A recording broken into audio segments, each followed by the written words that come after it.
তোমার উপর অবধারিত করে নাও দীর্ঘ নীরবতা, দীর্ঘ সময় চুপ করে থাকার বিষয়টা তোমার উপর অবধারিত করে নাও।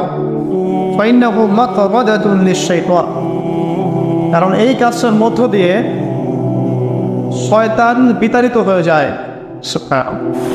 ওয়া আউনুন লাকা আলা আমরি দীনিক, দীর্ঘ সময় চুপ থাকলে তোমার দিনের প্রতিটা কাজ করার ব্যাপারে আল্লাহ তোমাকে সাহায্য করবেন। বা দীর্ঘ নীরবতার ব্যাপারটা দিনের প্রতিটা কাজ করার ক্ষেত্রে তোমাকে সহযোগিতা করবে। খুঁজতো, আমি বললাম জিদনি ইয়া রাসূলুল্লাহ, ইয়া রাসূল সাল্লাল্লাহু আলাইহি ওয়াসাল্লাম, আমাকে আরো বাড়িয়ে দিন, আরো কিছু বলুন, আরো কিছু ওসিয়ত করুন। ক্বালা, তিনি বললেন ইয়াকা ওয়া কাসরাতাদ দাহিক,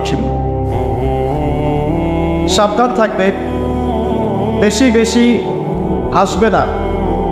ফাইন্নাহু ইউমিতুল কলব, কারণ যারা অধিক পরিমাণে হাসাহাসি করে তাদের কলব মরে যায়, তাদের কলবের মৃত্যু ঘটে। ওয়ায়াযহাবু বিনূরি ওয়াজহি, এবং চেহারার মধ্যে নূর চলে যায়, চেহারায় কোনো জ্যোতি বা নূর থাকে না।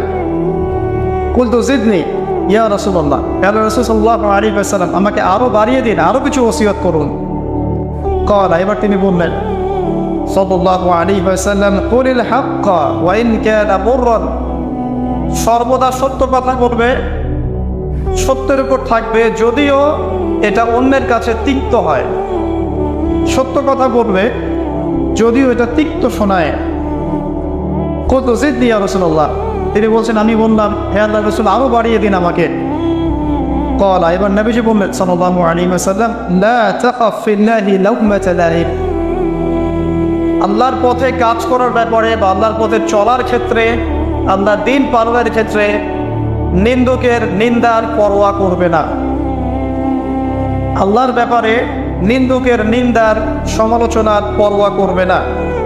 কুলতু জিদনি ইয়া রাসূলুল্লাহ, তিনি বললেন, আমি বললাম যে আরো বাড়িয়ে দিন হে আল্লাহর রাসূল আমার জন্য।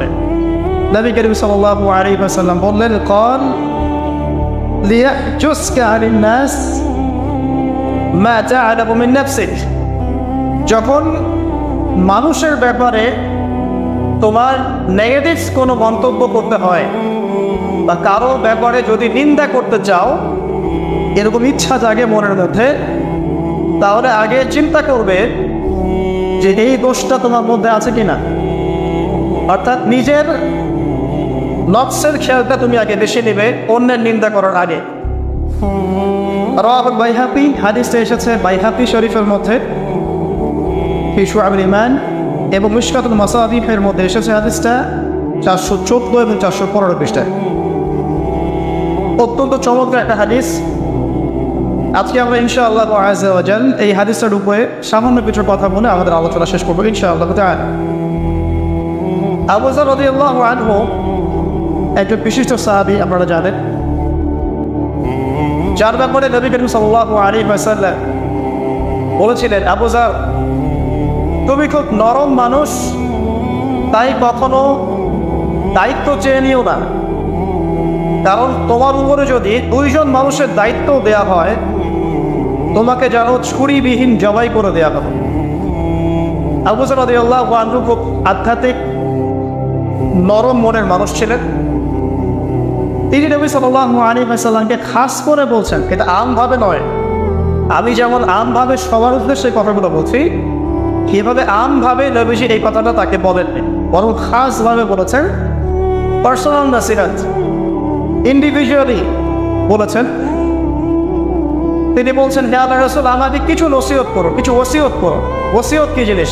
যেমন কেউ চলে যাওয়ার আগে ওসিয়ত করে, বাবা ইন্তেকাল করছে তার আগে ওসিয়ত করে, মাকে দেখিস, হ্যাঁ, বোনদেরকে খোঁজ খবর রাখিস, সন্তানদের ব্যাপারে খোঁজ খবর রাখিস ইত্যাদি। ওসিয়ত করা মানে যে কথাগুলো আমরা অক্ষরে অক্ষরে পালন করতে চাই, প্রতিশ্রুতি ব্যক্ত করি, এরকম কথা, কনভারসেশন।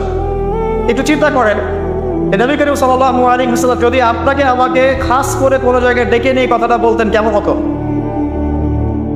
মনে করেন নবী সাল্লাল্লাহু আলাইহি ওয়াসাল্লাম জীবিত আছেন বা আমরা তার সাক্ষাৎ পেয়েছি, আর আমরা কেউ একজন আমাদের মধ্যে গিয়ে থেকে বললেন, ইয়া রাসূলুল্লাহ, আমাদের কিছু ওসিয়ত করেন, আমাকে খাস করে কিছু ওসিয়ত করেন, তখন এই ওসিয়তগুলো স্পেশাল হবে এবং আপনি আমি কখনোই চাইবো না জীবন চলে গেলেও এগুলোর কোনো একটা আমরা ছেড়ে দেই, তাই না?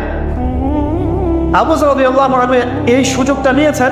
নবী সাল্লাল্লাহু আলাইহি ওয়াসাল্লাম বলছেন, প্রথম যে উসিকা বিতাকওয়াল্লাহ, আমি তোমাকে সর্বপ্রথম ওসিয়ত করছি তুমি আল্লাহকে ভয় করবে। তাকওয়া কি জিনিস? নবীজি বলছেন ফাইন্নাহু আযয়ানু লিয়ামলিকা কুল্লি, এই তাকওয়াটাই সমস্ত কাজের সৌন্দর্য বর্ধন করবে তোমার জীবনে। তুমি যত কাজ করবে প্রত্যেকটা কাজ যদি আল্লাহকে ভয় করে করো, প্রত্যেকটা কাজ তোমার জীবনে সৌন্দর্য বর্ধন করবে ইনশাআল্লাহ তাআলা। খুব সংক্ষিপ্ত আকারে বলতে পারি, আল্লাহ রাব্বুল আলামিনের তাওহীদের সাথে কাউকে শরীক না করা, এক কথায় আল্লাহর সাথে শিরক না করার নাম তাকওয়া। ঠিক আছে? আল্লাহ এক, আল্লাহ অদ্বিতীয়, তিনি মহাবিশ্বের স্রষ্টা, আমাদের স্রষ্টা, সৃষ্টিকর্তা, পালনকর্তা, রিজিক দাতা, জীবন মৃত্যুর মালিক, বিধান দাতা। এই প্রত্যেকটা কনসেপ্ট আল্লাহর জন্য খাস করার নাম হচ্ছে তাওহীদ। আর এখানে যদি আমরা কাউকে সমকক্ষ দাঁড় করি তাহলে শিরক হয়ে যাবে।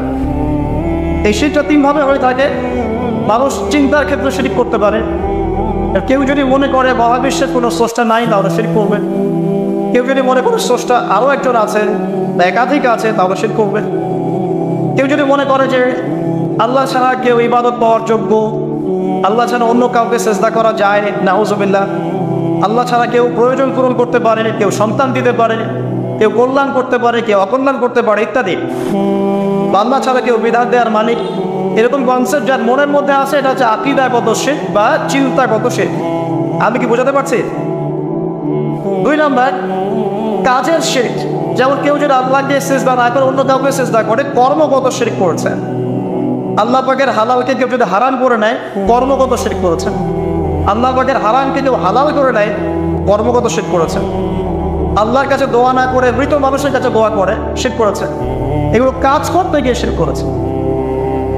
ইভেন আল্লাহর নামে কসম না করে অন্য কারো নামে কসম করতেও শিরক হয়ে যায়। অনেক সময় আমরা হাতের মধ্যে রশি পড়ি, পাথর পড়ি, অনেক কিছুই পড়ি, আমাদের বিশ্বাস হয় এগুলো আমাদের উপকার করতে পারবে, অপকার করতে পারবে, তাহলে শিরক হয়ে যাবে। সন্তান আল্লাহ দেন, যদি আমরা মনে করি যে মাজারে গিয়ে দোয়া করলেই সন্তান পাওয়া যাবে, শিরক হয়ে যাবে। আর শিরক এমন একটা পাপ যে পাপটা আল্লাহ পাক তওবা ছাড়া মাফ করে না। মৃত্যুর আগে যদি তওবা করে মানুষ, ইনশাআল্লাহ আল্লাহ পাক মাফ করে দিবেন। যদি তওবা না করে মারা যায়, সম্ভাবনা বেশি এই ব্যক্তি জাহান্নামে যাবে, নাউজুবিল্লাহ। কারণ প্রত্যেক 1999 জন মানুষ জাহান্নামে যাবে যাদের আমল নামায় শিরকের পাপ থাকবে। আল্লাহ পাক সূরা নিসার মধ্যে বলেছেন, ইন্নাল্লাহা লা ইয়াগফিরু আন ইউশরাকা বিহি ওয়া ইয়াগফিরু মা দুনা যালিকা লিমান ইয়াশা। আল্লাহ পাক শিরকের গুনাহ ব্যতীত যে কোনো গুনাহ যাকে ইচ্ছা মাফ করতে পারেন। যে কোনো গুনাহ, আপনি জিনা করেছেন, সিজদা করেন, ফিরে আসেন, আল্লাহ মাফ করে দেবে ইনশাআল্লাহ। আপনি সুদ খেয়েছেন দীর্ঘদিন, সুদ থেকে ফিরে আসেন, দীর্ঘদিন মায়ের সাথে জিনা করেছেন সুদের মধ্য দিয়ে, তওবা করে ফিরে আসেন, আল্লাহ এখনই মাফ করে দেবে ইনশাআল্লাহ। আপনি খুন করেছেন মানুষকে, যদি আপনি চিন্তা করেন যে আমার এটা অপরাধ হয়েছে, আপনি তওবা করে খালেসভাবে ফিরে আসেন, আল্লাহ মাফ করে দেবে ইনশাআল্লাহ। ব্যভিচার করেছেন, বিবাহিত হওয়ার পরেও জিনা করেছেন, এই ব্যক্তির কিন্তু পৃথিবীতে বাঁচার আসলে কোনো অধিকার নাই। তারপরেও যদি সে গোপনে তওবা করে ফিরে আসে রাতের অন্ধকারে, আল্লাহ চাইলে মাফ করে দেবেন ইনশাআল্লাহ। যে কোনো পাপ আল্লাহ পাক যাকে ইচ্ছা মাফ করতে পারেন, শিরক ছাড়া। শিরক যদি তওবা না করে মারা যায়, বেশিরভাগ সম্ভাবনা হচ্ছে সে জাহান্নামে যাবে। আরেকটা ডেঞ্জারাস বিষয় হচ্ছে শিরক করে মারা গেলে কবরে মান রব্বুক উত্তর দিতে পারবে না। যারা মান রব্বুকে উত্তর দিতে পারবে, নিঃসন্দেহে তারা কখনো শিরক করে নাই, আল্লাহ পাকের তাওহীদের উপরে ছিল। আবার শিরকের অনেক কিছু বুঝেছে কি, আধুনিক একটা শিরক বুঝি না, আধুনিক শিরক এটা যেমন আল্লাহ পাক যা নাজিল করেছেন, এখানে যে বিধানগুলো আছে এগুলোকে যদি কেউ ডিনাই করে বা এগুলোকে পাশ ফিরিয়ে অন্য কোনো বিধানকে বেটার মনে করে, আল্লাহর বিধানের চাইতে বেটার মনে করে বা সমকক্ষ মনে করে, এটাও শিরক। এটাও শিরক। আল্লাহ পাক কিছু হালাল করেছেন, আপনারা যদি মনে করেন এটা হারাম, তাহলে শিরক। এটাও শিরক। সূরা তাওবার 31 নম্বর আয়াতটা পড়ে দেখবেন ইনশাআল্লাহ তাআলা। যাই হোক, তাকওয়ার প্রথম স্টেজ হচ্ছে আমাদেরকে শিরক করা যাবে না, তাওহীদে থাকতে হবে ইনশাআল্লাহ তাআলা। 2 নম্বর, আল্লাহ পাকের যত আদেশ আছে এগুলোকে মেনে চলার নাম তাকওয়া। ফর এক্সাম্পল সালাত, সাওম, সাদাকা, হজ, উমরা, যাকাত, সত্য কথা বলা, পিতা মাতার খেদমত ইত্যাদি যতগুলো আদেশ কোরআন এবং সুন্নাহর মধ্যে আছে এগুলোকে মেনে চলা তাকওয়ার পরিচয়। 3 নম্বর, আল্লাহ পাকের যত নিষেধ আছে এই সমস্ত নিষেধগুলোকে বর্জন করার নামও তাকওয়া। শুধু আদেশ মানলাম, নিষেধ বর্জন করলাম না, এটা আসলে প্রকৃত তাকওয়ার পরিচয় নয়। আজকে আমরা মাশাআল্লাহ সবাই সালাত পড়েছি, কালকে সকালে যদি আবার শরীরের দান করি আমার মধ্যে তাকওয়া আসলে নাই। আমি ধর্মীয় জীবনে পাক্কা মুসল্লি হলেও অর্থনৈতিক জীবনে পাক্কা সুদখোর থেকে গেছে। এই অবস্থা যদি তওবা না করে মারা যায়, মায়ের সাথে জেনার অপরাধ নিয়ে কিয়ামতের মাঠে উঠবে ইনশাআল্লাহ। এটা আমার কথা না, নবী সাল্লাল্লাহু আলাইহি ওয়াসাল্লাম বলেছেন, সহিহ বুখারীর হাদিস, যে কোনো আলেমকে জিজ্ঞাসা করবেন, যে কোনো মাদ্রাসায় যাবেন, যে কোনো প্রকাশনের বুখারী শরীফ কেনেন না কেন হাদিসটা পাবেন, যে ব্যক্তি 1 দিরহাম সুদ খেলো সে যেন 36 বার জেনা করলো। আপনি যদি জানেন যে আপনার ক্লোজ কোনো ফ্রেন্ড বা আত্মীয় বা হুয়েভার ইজ সে জেনা করে বেড়ায় বা মেয়েদের সাথে একাধিক মেয়ের সাথে তার সম্পর্ক আছে, ইলিগাল রিলেশনশিপ, আপনি নিশ্চয়ই তার থেকে সম্মানের দৃষ্টিতে তাকাবেন না, তাকাবেন? আখিরুজ্জামান এমন একটা যুগ যেখানে সুদ থেকে বাঁচা সো ভেরি ডিফিকাল্ট। এখানে হাজারে খুব কম মানুষই সুদ থেকে বাঁচতে পারবে। যারা বেঁচে থাকবে তাদের গায়েও সুদের ছিটা ফোটা এসে লাগবেই লাগবে, কারণ পুরো বিশ্বের ইকোনমিক সিস্টেমটাই সুদ ভিত্তিক। এটা পরিপূর্ণরূপে ইসলামিক ধাঁচে সাজানো এখন সম্ভব বলে মনে হচ্ছে না। আমরা চেষ্টা করতে পারি। সবক কখন হবে? যখন শেকড় উপরে আসবে। আর শেকড় কখন উপরে হবে? যখন মালহাবা হবে। আর মালহাবা কখন হবে? যখন মদিনার গুরুত্ব কমে যাবে এবং জেরুজালেমের গুরুত্ব বেড়ে যাবে। আর যখন আল-মাহদি আসবেন, ঈসা ইবনে মারইয়াম আসবেন, তখন পৃথিবীতে ইনশাআল্লাহ আযজা ওয়া জাল ইসলাম ব্যতীত কিছুই বাকি থাকবে না। তখন ইনশাআল্লাহ তাআলা উপরের লেভেল থেকে সুদ বলতে কিছু থাকবে না ইনশাআল্লাহ। তবে এখন কি করবেন? ফাত্তাকুল্লাহা মাসতাতা'তুম। এখন এতটুকু করবেন, ফাত্তাকুল্লাহা মাসতাতা'তুম, তোমরা সাধ্যমতো আল্লাহকে ভয় করো। আপনার সাধ্য যতটুকু কুলায় এতটুকু আপনি দূরে থাকবেন। পারতপক্ষে চেষ্টা করবেন সুদ যেন আপনার গায়ে না লাগে। আল্লাহ পাক বোঝার তৌফিক দান করুক, আমিন। বলছিলাম আল্লাহ পাকের নিষেধগুলোকে বর্জন করার নাম তাকওয়া। নামাজ পড়ছি, রোজা রাখছি, যাকাত দিচ্ছি না, এদিকে সুদ খাচ্ছি, হারাম রিলেশনশিপে আছি, বা পরকীয়ায় লিপ্ত আছি, বা মানুষের সম্পদের অধিকার দিচ্ছি না, ব্যবসা করছি। আর ব্যবসা যারা করি আমরা বেশিরভাগই মিথ্যা কথা বলি। আমরা ব্যবসা যারা করি ম্যাক্সিমাম মিথ্যা কথা বলি, মিথ্যা কসম করি। এবং আমাদের এই মিথ্যা কসম আর প্রতারণার কারণে জালেম শাসকের শাসন চাপিয়ে দেওয়া হয় আল্লাহর পক্ষ থেকে। এটা হাদিসে এসেছে। যখন ব্যবসায়ীরা প্রতারণা করবে, মিথ্যা কসম করে পণ্য বিক্রি করবে এবং মাপে কম দেবে, সিন্ডিকেট করবে, তখন আল্লাহর পক্ষ থেকে 2টা আযাব আসে। এক, জালেম পরাশক্তিকে চাপিয়ে দেওয়া হয় যারা এদের উপর জুলুম করবে। 2, সমাজের মধ্যে দুর্ভিক্ষ নেমে আসে। এগুলো নবী সাল্লাল্লাহু আলাইহি ওয়াসাল্লামের কথা, বদলানোর কোনো সুযোগই নেই। আজও তার কাল হবে, এগুলো ফলে যাবে ইনশাআল্লাহ, তারা যদি না আমরা আমাদের জায়গা থেকে সরে আসি। তো যারা আমরা ব্যবসা করছি অনেকেই মিথ্যা কথা বলি ম্যাক্সিমাম, এবং মনে করি যে ব্যবসায় এগুলো মিথ্যা বলা জায়েজ, এটা ব্যবসার অংশ মনে করি আমরা। সৎ ব্যবসায়ী কিয়ামতের দিন নবীগণের সাথে থাকবেন। যারা সৎ ব্যবসায়ী তারা কিয়ামতের মাঠে নবীগণের সাথে হাসর করবেন। ছাঁচে খুঁজে পাবেন না, এখন খুব কম সৎ ব্যবসায়ী পাবেন। যাই হোক, যেটা বলছিলাম ভাই, প্রিয় ভাইয়েরা, যে শুধু আদেশ পানের নাম তাকওয়া নয়, নিষেধটা বর্জন করতে হবে। আমরা নামাজ রোজা হজ জাকাত সবই করছি মাশাআল্লাহ, ব্যবসায়িক জীবনে মাপে কম দিচ্ছি, ইকোনমিক লাইফে সুদ খাচ্ছি, আর পলিটিক্যাল লাইফ নিয়ে আমি কোনো কথা বলতে যাচ্ছি না। সেখানে কতটুকু আল্লাহ কতটুকু রাসূল আছে তো আল্লাহ ভালো জানেন, আল্লাহ বিচার করবেন। আমি মৌলিক কথাগুলো বলছি। দেখেন, ফ্যামিলিগত ব্যাপারে আপনারা দেখবেন বাহ্যিকভাবে ইসলামের লেবাস পোশাক আছে ঠিকই, বাট ভিতরে অরিজিনাল ইসলাম নাই। দেখবেন পরিবারে ম্যাক্সিমাম পরিবারে দেখবে পর্দা দেয়, নামাজের ব্যক্তির খুব অভাব। আর নামাজের চিন্তা হলে আপনাকে ফজরের জামাতে আসতে হবে। নামাজে চিন্তা হলে আপনাকে ফজরের জামাতে আসতে হবে। এই মসজিদেই আজকে ফজরে আসবেন, দেখবেন এই যে মুসল্লি যারা বসে আছেন তাদের 50%ই নাই তিনটা সব। তো আমরা পার্সিয়ান ইসলাম ফলো করছি, কিছু মানছি কিছু মানছি না। আল্লাহ বলছেন এটা না, পরিপূর্ণরূপে ইসলামে প্রবেশ করো এবং এটার না তাকওয়া। ওসিকুম বিতাকওয়া আল্লাহ, আমি তোমাকে আল্লাহর তাকওয়া, আল্লাহকে ভয় করার ওসিয়ত করছে, খাস করে অনুরোধ করছে, ওসিয়ত করছে। আদেশ মানার নাম যেমন তাকওয়া, নিষেধ বর্জনের নাম তাকওয়া। শুধু আদেশ মানলেই হবে না, নিষেধগুলো বর্জন করার চেষ্টা করতে হবে। আমরা এই জায়গাটাতেই সমস্যায় ভুগছি। আদেশ আমরা অনেকেই পালন করতে পারি, আলহামদুলিল্লাহ, নামাজ পড়তে পারি, রোজা রাখতে পারি, অনেকে যাকাত দেই, মাশাআল্লাহ, সাদাকা করি, দান সাদাকা করি, ইসলামের প্রতি ভালোবাসা আছে, আল্লাহ এবং রাসূলকে মহব্বত করি, কিন্তু হারাম রিলেশনশিপ ছাড়তে পারছেন না। দেখবেন অ্যাফেয়ার ছাড়তে পারছেন না, ফ্রি মিক্সিং ছাড়তে পারছেন না, রিবা ছাড়তে পারছেন না, আপনার পরকীয়া ছাড়তে পারছেন না, অহেতুক এই যে নোংরা অপসংস্কৃতি ছাড়তে পারছেন না। খেয়াল করে দেখেন, স্মোকিং ছাড়তে পারছেন না, মাদক দ্রব্য সেবন ছাড়তে পারছেন না, বাট আপনি ইসলামকে ভালোবাসেন, আল্লাহকে ভালোবাসেন, রাসূলকে ভালোবাসেন। এইটাই মূল সমস্যা আমাদের এখানে। আমি ফিল করি আল্লাহ পাক আমাদের সবাইকে আদেশ মানার সাথে সাথে নিষেধ বর্জন করার তৌফিক দান করুন। 4, আল্লাহ রাব্বুল আলামিনকে হাজির এবং নাজির জানার নাম তাকওয়া। হাজির নাজির কেমন? যে আমার জীবনের প্রতিটা স্টেপ আল্লাহ পাক দেখছেন এবং শুনছেন।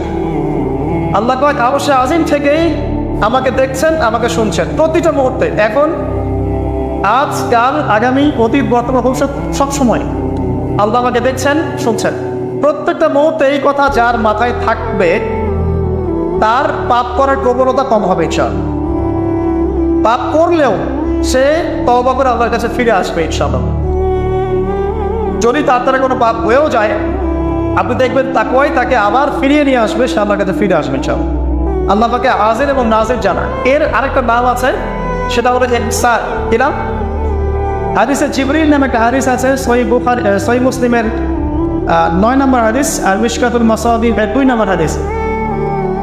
ইহসান কি জিবরাইল আলাইহিস সালাম নবী সাল্লাল্লাহু আলাইহি ওয়াসাল্লামকে জিজ্ঞাসা করেছিলেন। তিনি বলছেন, আনতা আবুদুল্লাহ কাআন্নাকা তারা ফা ইন লাম তাকুন তারাহু ফা ইন্নাহু ইয়ারা। তুমি এমন ভাবে আল্লাহর ইবাদত করবে যেন তুমি আল্লাহকে দেখছো।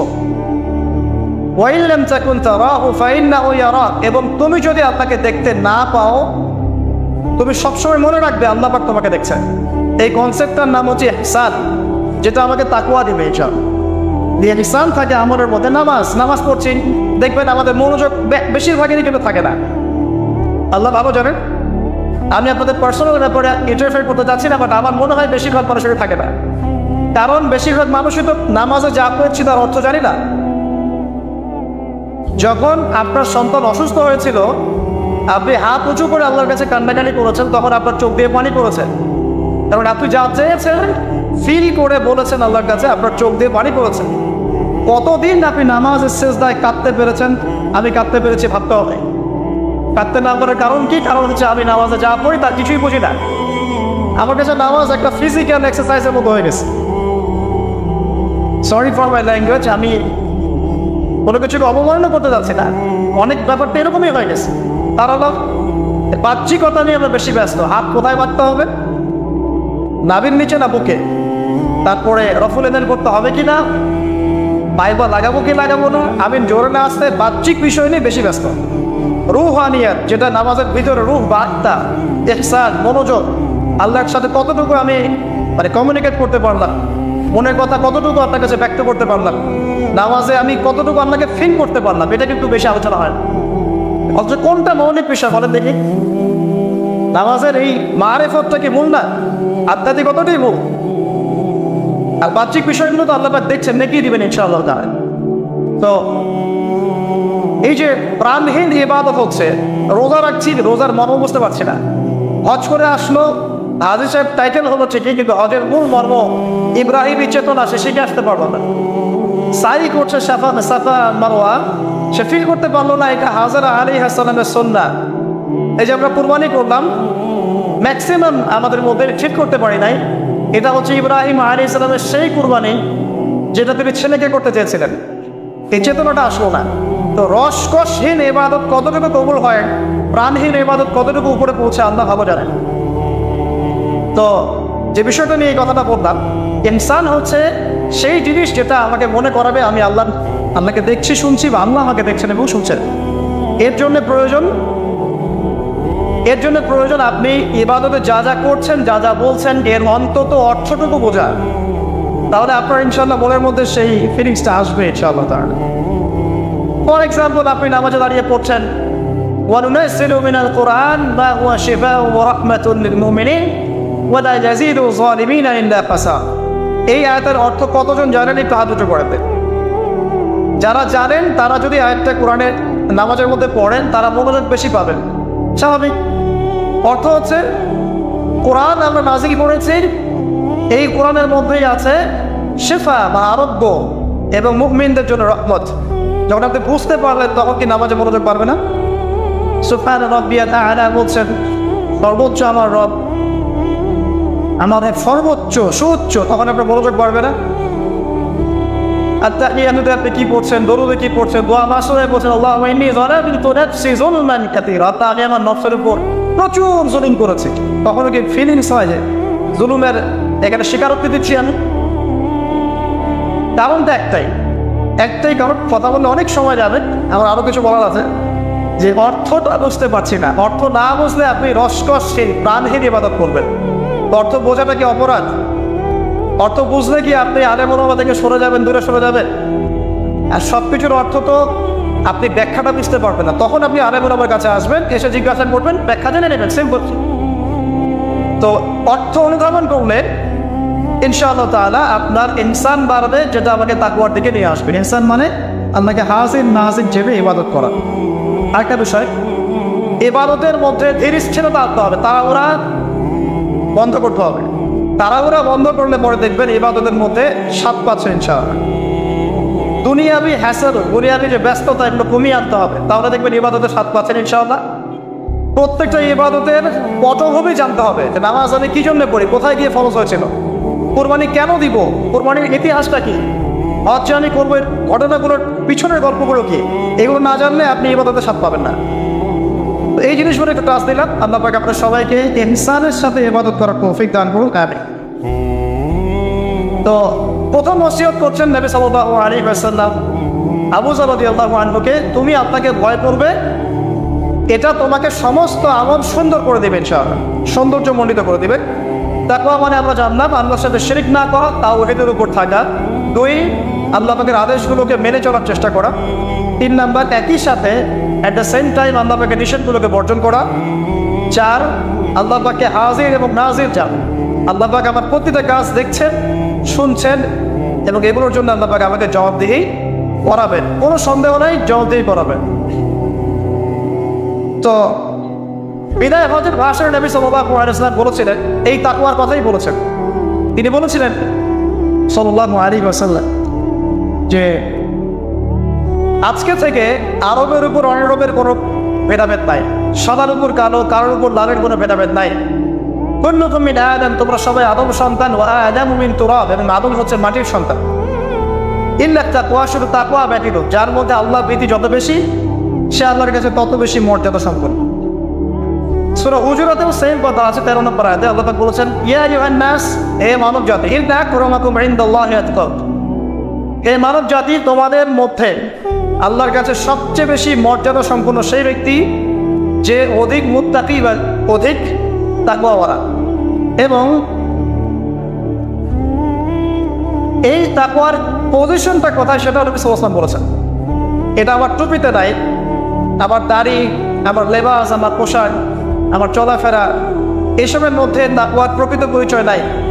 নবী করিম সাল্লাল্লাহু আলাইহি ওয়াসাল্লাম বলেছেন, তাকওয়া হাহুনা, তাকওয়া হচ্ছে এখানে, এই বলে তিনি কলিজার থেকে 3 বার ইশারা করেছেন। অর্থাৎ তাকওয়ার মূল কেন্দ্র কোথায়? আপনার কলবে। আর কলব সংক্রান্ত একটা কথা কিন্তু হাদিসের মধ্যে আসবে একটু আগে, কিছু একটা কাজ করলে কলবটা মরে যাবে, সে কাজটা কি আপনারা হাদিসে করতে পারছেন, সামনে যাচ্ছেন চল। তো কলবের ব্যাপার তাকওয়া, তাদের কলবের যত্ন নেওয়া লাগবে। আমরা দেহের যেমন যত্ন নেই, পোশাকের যত্ন নেই, পরিবারে থাকতে পছন্দ করি, বাড়ি ঘর চকচকা রাখতে পছন্দ করি, তাই না? তো তাহলে কলবটাও পরিষ্কার করার চেষ্টা করতে হবে। কি করলে কলবের যত্ন হবে তার কথা এই হাদিসে আছে, একটু সামনে যাচ্ছি চল। আমি ওই হাদিসের বাইরে কিছু কথা বলছি। কলবের যত্ন, বেশি বেশি মওতের স্মরণ এবং পরকালের ফিকির, কলবকে চিন্তা করবে ইনশাআল্লাহ। মনের মধ্যে কোনো প্রকার রিয়া অহংকার রাখা যাবে না, কলব জীবিত হবে ইনশাআল্লাহ। কারো প্রতি হিংসা বিদ্বেষ পোষণ করবেন না, কলব চিন্তা থাকবে ইনশাআল্লাহ। মানব সেবামূলক যে কাজগুলো আছে, ফর এক্সাম্পল এতিমের দেখাশোনা করা, বিধবাদের খোঁজ খবর নেয়া, মিসকিনের পাশে দাঁড়ানো, এই কাজগুলো করলেও কলব জিন্দা হয়, কলবের মধ্যে নূর আসে, সাকিনা আসে। কলব পরিষ্কার না করে যতই দাড়ি টুপি পাগড়ি জুব্বা করি না কেন, আদতে কোনো লাভ হবে না। আল্লামা তাকি উসমানী হাফিজাহুল্লাহ তাসাউফ এবং তাসকিয়া বইটা পড়তে পারেন, এখানে ডিটেইলস এই বিষয়ে জানতে পারবেন ইনশাআল্লাহ। সামনে যাই। আবু যর রাদিয়াল্লাহু আনহু বলছেন যে কুলতু, আমি বললাম, জিদনি ইয়া রাসূলুল্লাহ, হে রাসূল আমার জন্য আরো বাড়িয়ে দেন। তাকওয়ার বিষয়টা বুঝতে পেরেছি, আমার জন্য আরো বাড়িয়ে দেন, আরো কিছু ওসিয়ত করুন। নবী সাল্লাল্লাহু আলাইহি ওয়াসাল্লাম বলেন আলাইকা বিতিলাওয়াতিল কুরআন। দ্বিতীয় ওসিয়ত কি? আলাইকা কথার অর্থ হচ্ছে তোমার উপরে ওয়াজিব করে ফেলো, একেবারে তোমার উপরে শক্ত করে নাও। আলাইকা তোমার উপর শক্ত করে নাও, বিতিলাওয়াতিল কুরআন, কোরআনের তেলাওয়াত। তোমার উপরে কোরআনের তেলাওয়াতটাকে অবধারিত করে নাও, শক্ত করে নাও। ওয়া যিকরিল্লাহি আযজা ওয়া জাল্লা, এবং আল্লাহ পাকের জিকিরটাকে অবধারিত করে নাও। ফাইন্নাহু যিকরুন লাকা ফিস সামা, কারণ এই বিষয়টা আসমানে তোমাকে স্মরণের মাধ্যম হবে। ওয়া নূরুন লাকা ফিল আরদি, এবং পৃথিবীতে আল্লাহ পাক তোমাকে নূর দান করবেন। দ্বিতীয় ওসিয়তের মধ্যে দুটো জিনিস, একটা হচ্ছে কোরআন তেলাওয়াত, একটা হচ্ছে আল্লাহ জিকির। কোরআন তেলাওয়াত সম্পর্কে খুব সরল একটা কথা বলছি। কোরআনুল কারীম বিশুদ্ধ করে তেলাওয়াত শিখতে হবে, এক নম্বর বিষয়। যদি বিশুদ্ধ করে মদ মাখরাজ তাজবিদের সাথে না শেখেন, তাহলে সারা জীবন ভুল করে যাবেন আর কোরআনের অর্থ বিকৃত হয়ে যাবে। আপনার অজান্তেই এমন অর্থ চলে আসবে যা আপনি মোটেও কল্পনা করেননি এবং কামনাও করেন নাই।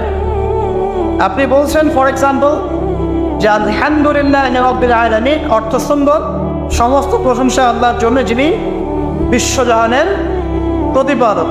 একটা মদের কারণে আপনার পার্থক্য হলো, একবারটি বলে ফেলছি, যেভাবেই হোক, যত সময় লাগুক, যে বয়সেই থাকেন, বিশুদ্ধ করে কোরআন তেলাওয়াত না শিখে মৃত্যুবরণ করবেন না, ওয়াদা করেন।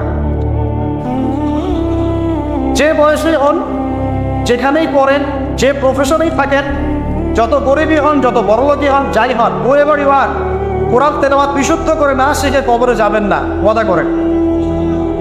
সারা জীবনে যা করেছেন, যত কিছু শিখেছেন, আপনার সায়েন্স, আপনার আর্টস, আপনার commerce, medical science, engineering, BCS cadre, যা কিছু করেছেন, সব কিছু বৃথা হয়ে যাবে যদি পরকালে আপনি কুল সিরাত পারতে না পারেন। আর আল কুরআনুল হুজ্জাতুন লাকা ওয়া আলাইক, কোরআন হয় তোমার পক্ষে দলিল হবে, না হলে বিপক্ষে। যারা কোরআন বিশুদ্ধ করে তিলাওয়াতও করতে শিখছে না, কোরআন কি তার পক্ষে দলিল হবে বলে মনে হয়? আল্লাহ পাক আমাদের সবাইকে তৌফিক দান করুন, আমিন। তেলাওয়াতটা অ্যাটলিস্ট তেলাওয়াতটা শেখেন, অর্থ বোঝেন আর নাই বোঝেন, আমি আবারও স্পষ্ট করেই বলছি, স্পষ্ট করে বলার পরেও কিছু মানুষের কেন জানি চুলকানি থামে না, আমি জানি না, তবে এটা নিয়ে আমার মাথা ব্যথা নাই। আমি স্পষ্ট করে আবারও বলছি, কোরআন বিশুদ্ধ করে তেলাওয়াত করলে প্রত্যেক হরফে 10 নেকি পাবেন। কোরআন আপনার পক্ষে সুপারিশ করবে ইনশাআল্লাহ, আল্লাহ আপনাকে নূর দিবেন, ঠিক আছে? এবং কোরআনের সুপারিশ কবুল করা হবে, আল্লাহ পাক আপনাকে জান্নাত দিবেন ইনশাআল্লাহ। এবং আলিফ লাম মিম পড়লে 30 নেকি হয়ে যায়, 3 নেকি বা 10 নেকি না, আলিফ লাম মিম পড়লে 3টা হরফে 30 নেকি হয়ে যায়। শুদ্ধ করে কোরআন তেলাওয়াত করলে, অর্থ বোঝেন বা না বোঝেন, আপনি প্রত্যেক হরফে 10 নেকি। কিন্তু কোরআনের অর্থ অনুধাবন না করলে, কোরআনের অর্থ বুঝতে না পারলে, আপনি কোরআনকে বাস্তবে প্রয়োগ করতে পারবেন না। আর কোরআনকে বাস্তবে প্রয়োগ করতে না পারলে আপনি কোরআনের মৌলিক হকটা আদায় করতে পারবেন না, সিম্পল। তাই অর্থ না বুঝে যদি সারা জীবন কোরআন তেলাওয়াত করে যাই, কোরআন তেলাওয়াতের নেকি হবে ঠিকই, প্রত্যেক হরফে 10 নেকি হবে ঠিকই, কোরআন আপনার পক্ষে সুপারিশও করতে পারে, বাট কোরআনের প্রকৃত হকটা দুনিয়াতে আদায় হয়নি। কোরআন নাযিল করা হয়েছে যাতে মানুষ উপদেশ গ্রহণ করে, তাদাব্বুর করে, ফিকির করে, এটা নিয়ে গবেষণা করে এবং এর মধ্য দিয়ে মানুষ যেন পথ খুঁজে পায়। এই কারণে আপনার স্কুল, কলেজ, ইউনিভার্সিটিতে যা পড়ছেন এগুলো দিন ফার্সি ভাষায় হতো বা টার্কিশ ভাষায় হতো বা রাশিয়ান ভাষায় হতো, এবং আপনি এগুলো অর্থ জানেন না, শুধু পড়াটার মুখস্থ করেন, তাহলে কি আপনি আদৌ পরীক্ষায় পাস করতে পারবেন? প্রশ্নের উত্তর দিতে পারবেন?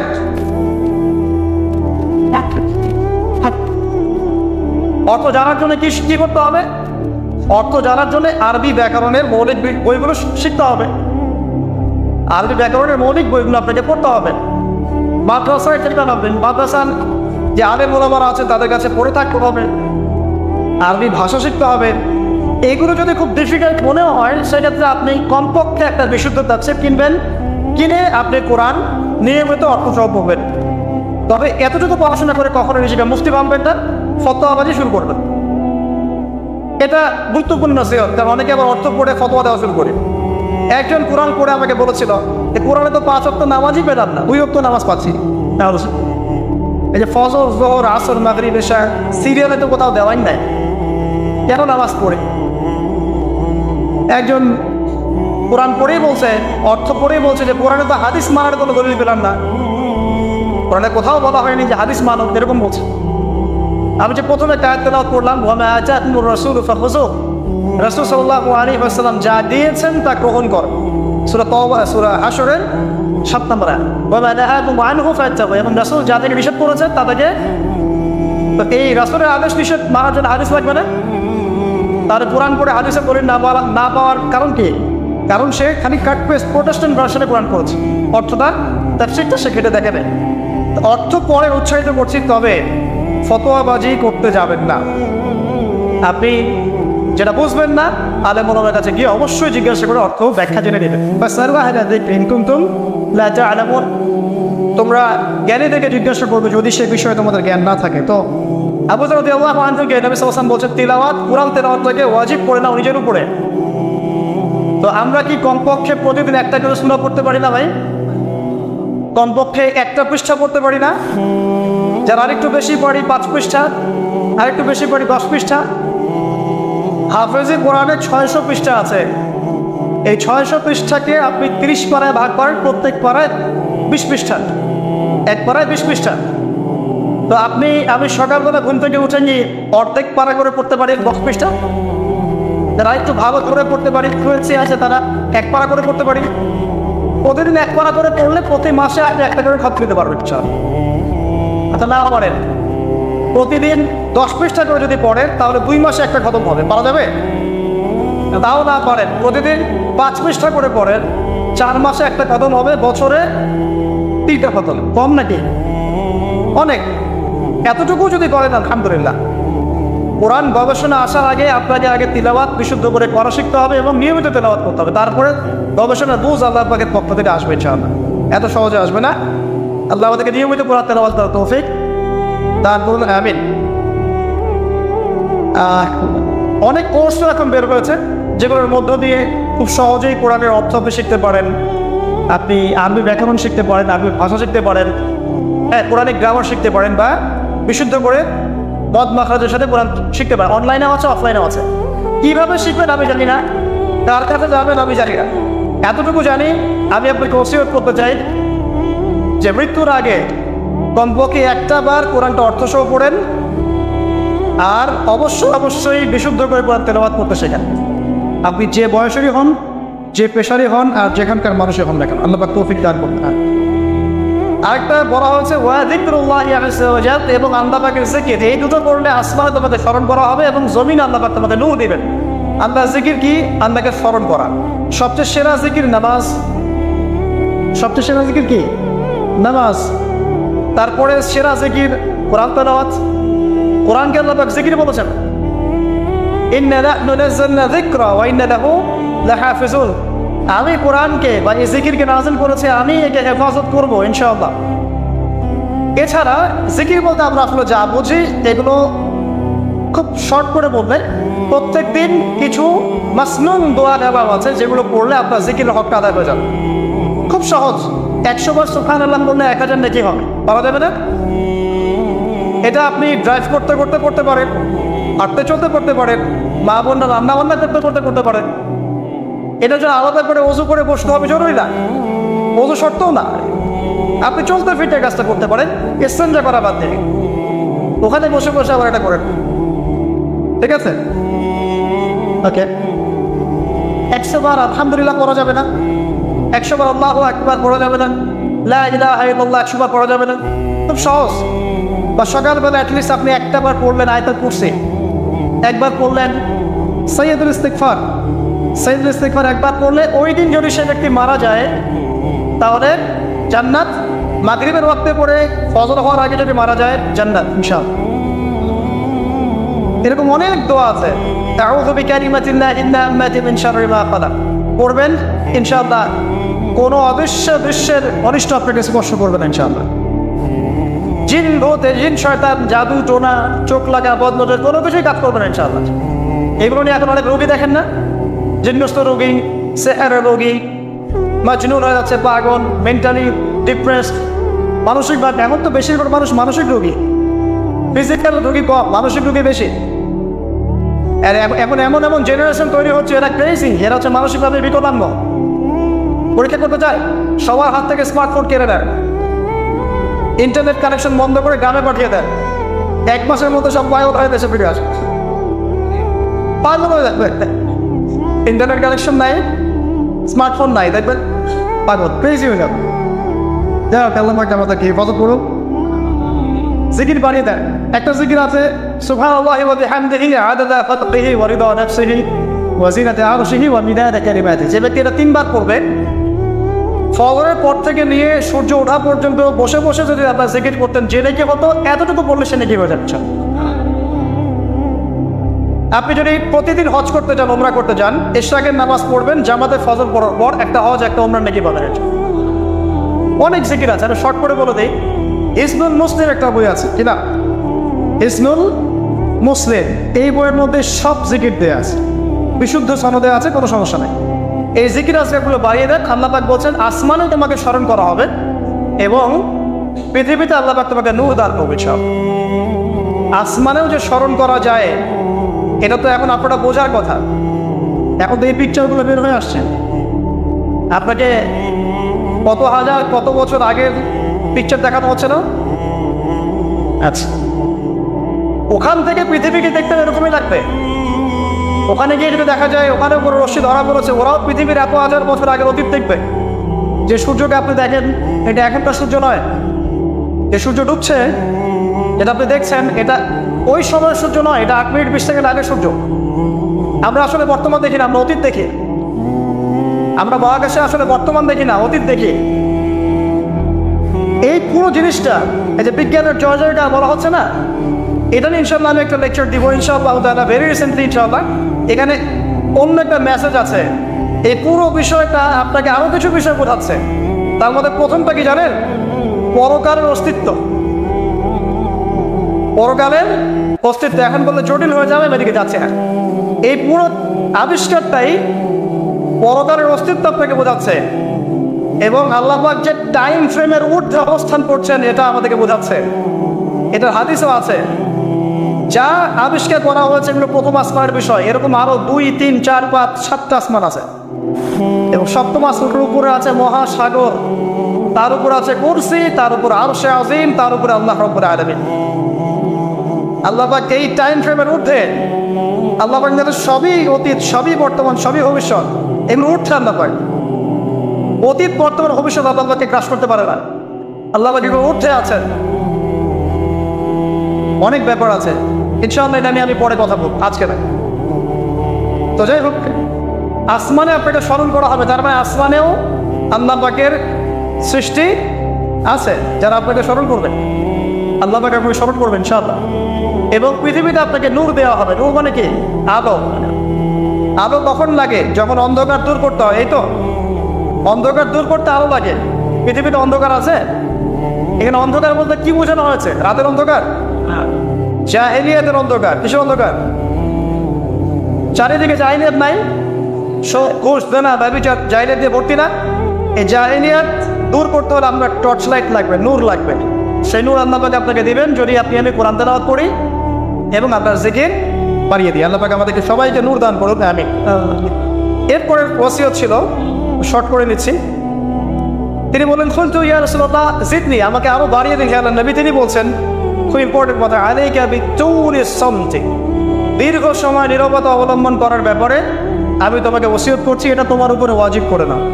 দীর্ঘ সময় চুপ করে থাকাটা মারিফতের পরিচয়। যখন আপনি চুপচাপ থাকবেন, খুব বেশি কথা বলবেন না, বেশি অপ্রয়োজনীয় কথা বলবেন না, প্রয়োজনীয় কথা বলবেন, আল্লাহর পক্ষ থেকে আপনার কলবের উপরে ইলম আসবে, ইলমে লাদুনি আল্লাহর পক্ষ থেকে আসবে ইনশাআল্লাহ। দেখবেন ঠান্ডা মাথায় চিন্তা করলে সুন্দর গোছানো চিন্তা করা যায় না, এলোমেলো হবে না চিন্তাগুলো তখন। এবং যদি আমরা বেশি ব্যস্ত থাকি, বেশি কথা বলি, তখন কিন্তু চিন্তাগুলো এলোমেলো হয়ে যায়। এটা বলা হচ্ছে প্রয়োজনীয় বিষয়গুলোর ক্ষেত্রেও কথার ক্ষেত্রে সতর্কতা অবলম্বন করে। তাহলে অপ্রয়োজনীয় যে কথাগুলো আছে, যে গীবত, পরনিন্দা, পরচর্চা, অহেতুক মিউজিক শোনা বা অহেতুক কাব্যচর্চা, অহেতুক উপন্যাস, এগুলোর কি মূল্য আছে? তাহলে যখন প্রয়োজনীয় ক্ষেত্রে আল্লাহ পাক বলছেন আলাইকা বিতুলিস সামতি, তোমার উপরে দীর্ঘ নীরবতাকে ওয়াজিব করে নাও, তাহলে অপ্রয়োজনীয় গান, গল্প, আড্ডাবাজি, এই যে আমরা চায়ের দোকানে করছি, ক্যারাম খেলতে খেলতে করছি, লুডু খেলতে খেলতে করছি, অহেতুক আড্ডাবাজি করছি, ফ্রেন্ড সার্কেল একত্রিত হলে অনেক অহেতুক গল্প হয়ে যায়। এবং বেশিরভাগ গল্পের ক্ষেত্রে হয় গীবত বা রিয়া বা আত্মপ্রদর্শন, তাই না, বা সমালোচনা। আর বাই দ্য ওয়ে, জাতি হিসেবে আমরা খুব বাচাল জাতি আছি। আমরা কাজের চেয়ে কথা বলতে বেশি পছন্দ করি, আমরা কাজের চাইতে কথা বলতে বেশি পছন্দ করি, কিন্তু যারা উন্নত সভ্যতা তারা কথা কম বলে, কাজ বেশি করে। আমরা কাজের চেয়ে কথা বেশি বলতে পছন্দ করি, এবং কাজ যদি কোনো একটা করে ফেলি, যদি কাজ হয় 5 ডিগ্রি, আমরা কথা বলতে শুরু করি 100 ডিগ্রি। আপনারা আমাদের এরকম, তো আমাদের এই জাতিগত পরিবর্তন আনতে হবে। কথা কম বলি আমরা, আল্লাহ পাক কাজ বেশি করার তৌফিক দান করুন। যেন কথা যখন বলবো সেটা যেন প্রয়োজনীয় কথা হয়। আর যদি কোনো অপ্রয়োজনীয় কথা হয়েও যায় কোনো জায়গায়, একটা দোয়া পড়ে উঠবেন, ইনশাআল্লাহ কাফারা হয়ে যাবে। এটা বেশি জরুরি না? এটা বেশি জরুরি। তো যখন কোনো জায়গায় বসলেন, অপ্রয়োজনীয় অনেক কথা হয়ে গেছে, ওঠার আগে বলবেন সুবহানাকা আল্লাহুম্মা ওয়া বিহামদিক আশহাদু আন লা ইলাহা ইল্লা আনতা আস্তাগফিরুকা ওয়া আতুবু ইলাইক। বাস, আপনার এই বৈঠকে যদি কোনো অপ্রয়োজনীয় কথা হয়ে যায়, আল্লাহ পাক সেটা মাফ করে দেবেন ইনশাআল্লাহ। এটা মা বোনদেরকে শেখাবেন, কারণ তাদের এটা বেশি প্রয়োজন। যাই হোক, এরপরে আসেন, তারপরে তিনি বলছেন জিদনি ইয়া রাসূলুল্লাহ, আমাকে আরো কিছু ওসিয়ত করুন। তিনি বলছেন ওয়া ইয়াকা কাসরাতিদ দাহিক, খুব ইম্পর্টেন্ট, তোমার উপরে এটা অবধারিত করো যে তুমি বেশি হাসবে না, বেশি বেশি হাসবে না। সূরা তওবার মধ্যে একটা আয়াত আছে যে তারা বেশি বেশি হেসে নিক, অচিরে তারা এমন অনেক বেশি কান্নাকাটি শুরু করবে। তারা হেসে নিক, অচিরেই তারা অনেক বেশি কান্নাকাটি শুরু করবে। নবী সাল্লাল্লাহু আলাইহি ওয়াসাল্লাম হাদিসে বলেছিলেন, তোমরা যদি জানতে আমি যা জানি, আল্লাহর পক্ষ থেকে আমি যা জানি, তোমরা যদি তা জানতে, তাহলে তোমরা একটা মাঠে একত্রিত হয়ে যেতে, স্ত্রী সহবাসও ছেড়ে দিতে, স্ত্রীকে ছেড়ে দিয়ে একটা মাঠে একত্রিত হয়ে যেতে এবং সিজদায় পড়ে কান্নাকাটি শুরু করতে। তোমরা যদি জানতে আমি যা জানি, তোমরা সেটা জানো না। তো বেশি হাসাটার কুফল কি? নবী সাল্লাল্লাহু আলাইহি ওয়াসাল্লাম বলছেন ফাইন্নাহু ইউমিতুল কলবা। এটা ওই যে কলবের কথা বললাম, কলবের যত্ন নিতে হবে, কলবকে মেরে ফেলবে। বেশি বেশি হাসলে কলবকে মেরে ফেলবে। আবার এখন থেকে কিছু ব্যায়ামের অ্যাসোসিয়েশন বের হয়েছে, এরা সবাইকে হাসায় হো হো করে, এরা সবাইকে হো করে হাসায়, বলে জোরে জোরে হাসলে হার্টের অসুখ নাকি কম হয়। আর আল্লাহ রাসূল বলছেন যারা বেশি বেশি হাসে এদের কলব মরে যায়। নবীজি কেমন করে হাসতেন? নবী সাল্লাল্লাহু আলাইহি ওয়াসাল্লাম মুচকি হাসতেন, তিনি হাসতেন। এমনকি বলা হচ্ছে হাদিসে নিজের তিনি ভাইয়ের সাথে, মুসলিম ভাইয়ের সাথে হাসি মুখে সাক্ষাৎ করলে নেকি হয়, আমল নামে নেকি লেখা হয়। তো হাসবো অবশ্যই, আমরা কখনোই মানে হাসা কমিয়ে দিব না, অবশ্যই হাসবো, তবে অট্ট হাসি না। অট্ট হাসি নিজের হৃদয়টাকে কি করে মেরে ফেলে, মুচকি হাসে। আর নবীজি কখনো কখনো এমনভাবে হেসেছেন যে তার দাঁত দেখা গেছে, এমনভাবেও হেসেছেন, কিন্তু সেটা সংখ্যা খুব কম ছিল। তো আসুন, এর একটা কুফল আছে, এবং এই অট্ট হাসি বেশি বেশি দেওয়ার ফলে চেহারার যে নূর, মুত্তাকি মানুষ যারা, নামাজি মানুষ যারা কোরআনের সাথে সম্পর্ক রাখে, দেখবেন চেহারা একটা নূর থাকে, একটা আলো থাকে, আল্লাহর পক্ষে একটা নূর থাকে। একটা রব থাকে, একটা প্রভাব থাকে। রব মানে প্রভাব। তো বেশি বেশি জোরে হাসলে চেহারার নূর কমে যায়। একটু খেয়াল করে দেখবেন, আপনি 5 ওয়াক্ত সালাত জামাতের সাথে পড়ার চেষ্টা করেন, নিয়মিত তাহাজ্জুদে উঠতে অভ্যাস করেন, দেখবেন ফজর ওয়াক্তের দিকে আপনার চেহারা দিয়ে কিছু একটা নূর বের হচ্ছে। এটা হবে, দেখবেন চেহারাটা নুরানি লাগবে। দেখবেন অনেক ভাই যারা মারা গেছেন, যারা পড়াতে গিয়ে দেখবেন চেহারা নুরানি, চেহারাতে আলো বের হচ্ছে। আর মানুষ যত বেশি পাপ করতে থাকে চেহারার নূর তত কমতে থাকে। চেহারার নূর তত কমতে থাকে। যত বেশি প্রকাশ্য আর গোপন পাপ মানুষ করতে থাকে, চেহারার নূর কমতে থাকে। তবে অনেক নুরানি চেহারার পিছনেও কিন্তু শয়তান থাকে, এটাও মাথায় রাখতে হবে। তো আল্লাহ পাকে প্রকৃত মুত্তাকি বা তার তৌফিক দান করুন, আমিন। আর দুটো ওসিয়ত তিনি করেছেন, সেটা হলো যে কুলতু জিদনি ইয়া রাসূলুল্লাহ, আমি বললাম ইয়া রাসূলুল্লাহ আমাকে আরো বাড়িয়ে দিন, আরো ওসিয়ত করুন। তিনি বলছেন কুলিল হাক ইন কানা মুরওয়ান, সবসময় সত্য কথা বলবে যদিও এটা তিতা শোনায়, মানুষের কাছে তিক্ত মনে হয়, তুমি সত্য কথা বলবে। আর সত্যের সংজ্ঞাটা আমাদের জানতে হবে। সত্যের সংজ্ঞাটা আমরা যা শিখেছি এটা চূড়ান্ত সংজ্ঞা নয়। সত্যের ডেফিনেশন হচ্ছে সূরা কাহফের 29 নম্বর আয়াতে আছে। কোন সূরায়? সূরা কাহফ 29 নম্বর আয়াতে আছে। আল্লাহ পাক বলেছেন ওয়াকুলিল হাক্কু মির রাব্বিকুম ফামান শাআ ফালইউমিন ওয়া মান শাআ ফালইয়াকফুর। সত্য সেটাই, আরো করে শোনেন, সত্য সেটাই যা তোমার রবের পক্ষ থেকে নাযিল হয়। যার ইচ্ছা হয় সে মেনে নিক, ঈমান আনুক, যার ইচ্ছা হয় অস্বীকার। ইন্না আতাদনা লিযালিমিনা নারা, আমি জালেমদের জন্য আগুন প্রস্তুত করেছি। ইলা আতিন লায়া। তো এখানে আল্লাহ পাক সত্যের ডেফিনেশন দিয়েছেন, দ্য ডেফিনেশন অফ ট্রুথ। সত্যের ডেফিনেশন কি? আল্লাহর পক্ষ থেকে যা নাজিল হবে সেটাই সত্য। আল্লাহর পক্ষ থেকে তাওরাত নাজিল হয়েছে, ঠিক আছে, জাবুর নাজিল হয়েছে, ইনজিল নাজিল হয়েছে, সুহফ ইব্রাহিম মুসা নাজিল হয়েছে, কোরআন নাজিল হয়েছে। যখন তাওরাত নাজিল হয়েছিল, তাওরাত ওই যুগের জন্য সত্য মিথ্যার চূড়ান্ত মানদণ্ড ছিল। এখন না, কারণ সেটা রহিত হয়ে গেছে। জাবুর ওই যুগের জন্য সত্য মিথ্যার চূড়ান্ত মানদণ্ড ছিল। ইনজিল ওই যুগের জন্য ছিল। যখন থেকে কোরআন নাজিল হয়েছে এবং সুন্নাহ এসেছে, কিয়ামত পর্যন্ত সত্য মিথ্যার এর বাইরে কোনো মানদণ্ড আছে? তবে যে কোনো বুদ্ধি, যে কোনো দর্শন বা ফিলোসফি, যে কোনো স্কুল অফ থট, যে কোনো মতবাদ, যে কোনো বৈজ্ঞানিক আবিষ্কার, যেটাই হোক না কেন, যদি কোরআন এবং সুন্নাহর সাথে মিলে যায়, সাংঘর্ষিক না হয়, সেটাকে মেনে নিতে আমাদের কোনো আপত্তি নেই, ঠিক আছে। কিন্তু যে কোনো বিজ্ঞান বা দর্শন বা যুক্তি বা মানব রচিত কোনো মতবাদ, যেটাই হোক, যে কোনো স্কুল অফ থট বা ফিলোসফিক্যাল থট, এগুলো কোরআন এবং সুন্নাহর সাথে যদি না মিলে সাংঘর্ষিক হয়, সেক্ষেত্রে এটা না বানাই আপনার আমার উপর ওয়াজিব।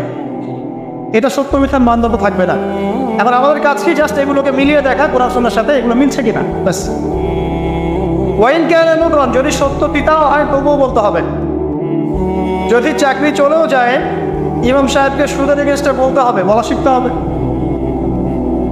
ঘুষের এগেনস্টে বলা শিখতে হবে, দুর্নীতির এগেনস্টে বলা শিখতে হবে। ওয়াইন কানা মুররান, যদি তিতাও লাগে, তবে বলার ভাষাটা এগ্রেসিভ হবে না। মানুষকে আঘাত করে বলার ব্যাপারটা ইসলাম সমর্থন করছে না। কিভাবে? ফেরাউনের কাছে নবী মুসা আলাইহিস সালামকে দাওয়াত দিতে পাঠানো হচ্ছে।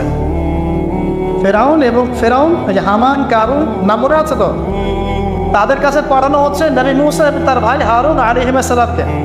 আল্লাহ পাক এখন তাদেরকে বলছে কি, যাহাবা ইলা ফিরাউন, তোমরা দুজনে ফেরাউনের কাছে যাও, ফাকুলা লাহু কাওলান লাইয়িনা, ফেরাউনের কাছে গিয়ে নরম ভাষায় কথা বলো। লাআল্লাহু ইয়াতাযাক্কারু আও ইয়াখশা, হতে পারে সে উপদেশ গ্রহণ করবে এবং আমাকে ভয় করবে। তো প্রেজেন্টেশনের একটা ব্যাপার আছে। আল্লাহ নবী মুহাম্মদ সাল্লাল্লাহু আলাইহি ওয়াসাল্লামকে বলছেন যে উদউ ইলা সাবিলি রাব্বিকা বিল হিকমা, তুমি তোমার রবের দিকে মানুষকে ডাকো প্রজ্ঞার সাথে, ওয়া মাউইযাতিল হাসানা, এবং উত্তম উপদেশের সাথে। রুড ভাবে না, এগ্রেসিভলি না, আর চরম পন্থার প্রয়োগ করে নয়, এমনভাবে যাতে করে সত্যটা উপস্থাপিত হয় এবং আপনার ভাষা উপস্থাপনা, এক্সপ্রেশন এবং অ্যাটিটিউডটা এগ্রেসিভ মনে না হয়, ঠিক আছে। এই বিষয়টা খেয়াল রাখা উচিত আমাদের। আমরা যারা ওয়াইজ বা বক্তা বা খতিব বা দায়ী আছি, মানুষকে আঘাত করে কথা বলে আসলে ফায়দা খুব একটা হয় না। বরং তাকে যদি বুঝিয়ে দেওয়া যায় এবং সত্যতা উপস্থাপন করা যায়, আর আল্লাহ যদি তার যদি হেদায়েত লিখে রাখেন, ইনশাআল্লাহ সে হেদায়েত পাবেন। আর যদি নাও পায়, আপনার দায়িত্ব শেষ। ফাযাক্কির ইন্নামা আনতা মুযাক্কির, আপনি উপদেশ দিন, আপনি শুধু উপদেশদাতা। লাস্তা আলাইহিম বিমুসাইতির, আপনি কারো প্রতি দারোগা নন। ফাযাক্কির ইন নাফআতিয যিকরা, আপনি উপদেশ দিন যদি উপদেশ কাজে আসে। সায়াযাক্কারু মান ইয়াখশা, যারা তাকে ভয় করে তারা শীঘ্রই উপদেশ গ্রহণ করবে ইনশাআল্লাহ। আল্লাহ পাক আমাদের সবাইকে প্রকৃত দায়ী হওয়ার তৌফিক দান করুন, আমিন। একজনের কথা বলে আমি সামনে যাচ্ছি। মুসআব বিন উমাইর রাদিয়াল্লাহু আনহু ইসলামের ইতিহাসের প্রথম দায়ী, যাকে নবী সাল্লাল্লাহু আলাইহি ওয়াসাল্লাম মক্কা থেকে মদিনায় পাঠিয়েছিলেন, যিনি বিলাসী জীবন যাপন করতেন জাহিলি যুগে। তার এত দামি পারফিউম ছিল, আতর ছিল, খুশবু ছিল যে মক্কায় কারো কাছে নাই। বুঝতে পারছেন? ইসলাম কবুল করার পরে তার অবস্থা এমন হয়েছিল যে তার একাধিক পোশাকও নাই যেটা চেঞ্জ করে নামাজ পড়বেন। উহুদের যুদ্ধে তিনি শহীদ হয়েছেন এবং তাকে দাফন করার জন্য কাফনের কাপড় পাওয়া যায়নি। তাকে ঘাস ইরসিন নামক ঘাস দিয়ে দাফন করা হচ্ছে। এই হলো আপনার দুনিয়ার শেষ পরিণতি, কিন্তু পরকালে তিনি এখন জান্নাতুল ফিরদাউসে আছেন ইনশাআল্লাহ। এখানে আপনি সাফল্যও বুঝতে পারছেন। তো মুসআব বিন উমাইর রাদিয়াল্লাহু আনহু যখন মদিনায় গিয়ে দাওয়াত দিচ্ছেন, তখন সাদ বিন মুআজ নামে একজন সাহাবী ছিলেন, যিনি আওস গোত্রের নেতা। তিনি দাওয়াতি কাজ করছেন, কিন্তু সাদ বিন মুআজ তার কাছে এটা পছন্দ হচ্ছে না। তিনি এসে খুব কড়া ভাষায় বললেন যে মদিনা থেকে এই দাওয়াতি কাজ যদি বের না করো, তাহলে তোমার আমার মাঝখানে যে আত্মীয়তার সম্পর্ক আছে এটাও থাকবে না, মানে তোমাকে আমি হত্যা করব। মানে তিনি ইসলামটা পছন্দ করছেন না। তিনি বলছেন এখান থেকে বেরো, এই দাওয়াতি কাজ এখান থেকে বন্ধ করো, মদিনা থেকে বের হও। তখন মুসআব বিন উমাইর কি করছেন শোনেন। তিনি বলছেন তিনি কোনো রকম এগ্রেসিভ কথা বলবেন না। আমরা হয়তো কি করতাম, আমরা হয়তো কিন্তু এগ্রেসিভ কথা বলতাম। আমাদের ইস্যু না থাকলেও যে পরিমাণে এগ্রেসিভ কথা আমরা বলি, ইস্যু খুঁজে খুঁজে বের করে একজনের মানহানি করার জন্যে, আন্ডারস্টিমেট করার জন্যে, মানুষের চোখে তাকে আন্ডারস্টিমেট করার জন্য, কত কি না ইস্যু না থাকলেও। আর এখানে তো ইস্যু জাজল্যমান, তাকে এসে পড়া ভাষায় বলছে বের হয় এটাতে, এই মসজিদ থেকে বের হও, দাওয়াতি কাজ করা যাবে। তিনি বলছেন যা পড়বো ফাতাস না, আপনি কি একটু বসবেন, একটু শুনবেন। ওয়াইন রদিতা বে কবিলত, আমি যে দাওয়াতটা দিচ্ছি এটা যদি আপনার পছন্দ হয় তাহলে আপনি কবুল করবেন। ওয়াইন ক্যারিটা, যদি আপনি এটা অপছন্দ করেন, আজান না আন কেমন তাহলে আপনি যেটা অপছন্দ করছেন এটা আপনার এখান থেকে নিয়ে চলে যাবেন। কত ডিপ্লোম্যাটিক অ্যান্সার, যে আমি যে দাওয়াতটা দিচ্ছি এই দাওয়াতটা যদি আপনার পছন্দ হয় আপনি কবুল করেন, যদি না হয় তাহলে আমি এখান থেকে চলে যাবেন। এবার তিনি বসলেন, তাওহীদের কথা শোনালেন, দাওয়াত দিলেন, ইসলামের সব বেসিক জিনিসগুলো বোঝালেন। সাদ বিন মুআজ রাদিয়াল্লাহু আনহু ইমিডিয়েটলি ইসলাম কবুল করলেন এবং তার মধ্য দিয়ে 80টা পরিবার ইসলাম কবুল করলেন। এই হচ্ছে দায়ীর ক্যারেক্টার হওয়া উচিত। আল্লাহ পাক আমাদেরকে তার মতো দায়ী হওয়ার তৌফিক দান করুন, আমিন। তো যেটা বলছিলাম যে সত্য উপস্থাপন করতে হবে, তবে মাউইজাতুল হাসানা, হিকমার সাথে, প্রজ্ঞার সাথে এবং যুগোপযোগীভাবে কোরআন সুন্নাহকে হাতে নিয়ে ওয়ার্ল্ডকে ডিল করার মতো জ্ঞান থাকতে হবে। সর্বশেষ নবী সাল্লাল্লাহু আলাইহি ওয়াসাল্লাম যে ওসিয়তগুলো করছেন সেটা হলো, তিনি বলছেন লা তাখাফ ফিল্লাহি লাওমাতা লাইম, আবু যর, আল্লাহর পথে চলার ক্ষেত্রে নিন্দুকের নিন্দার কোনো পরোয়া করবে না। আল্লাহর পথে যখন তুমি চলতে শুরু করবে, কোন চলা, প্রকৃত চলার কথা বলছি, কথিত চলার কথা বলছি না। আমরা কিন্তু ম্যাক্সিমাম কথিত চলি, আর প্রকৃত চলার কথা বলছি। মানে ইসলামের বেসিক প্রতিটা বিষয় আপনি মেনে চলেন, এটা প্রকৃত চলা। এবং নিষেধ, বেসিক নিষেধ সব ছেড়ে দেয়, এর না প্রকৃত চলা। আর কথিত কি, বাইন বাইন মুযাবযাবিনা বাইনাহুম, মানে এদিকেও আছে এদিকেও আছে, মানে যখন যেদিকে বাতাস সেদিকে ফ্লো আর কি, ঠিক আছে। পাবলিক দেখলো, একটা ফতোয়া দিলাম, পাবলিক চেতে গেল, ফতোয়া চেঞ্জ করে দিল, মুযাবযাবিনা বাইনাহুম। তো প্রকৃত চলা, যখন তুমি প্রকৃত রূপে আল্লাহর পথে চলবে, তখন মানুষ তোমার নিন্দা করবে, সমালোচনা করবেই। মানুষ নিন্দা করবেই, সমালোচনা করবেই।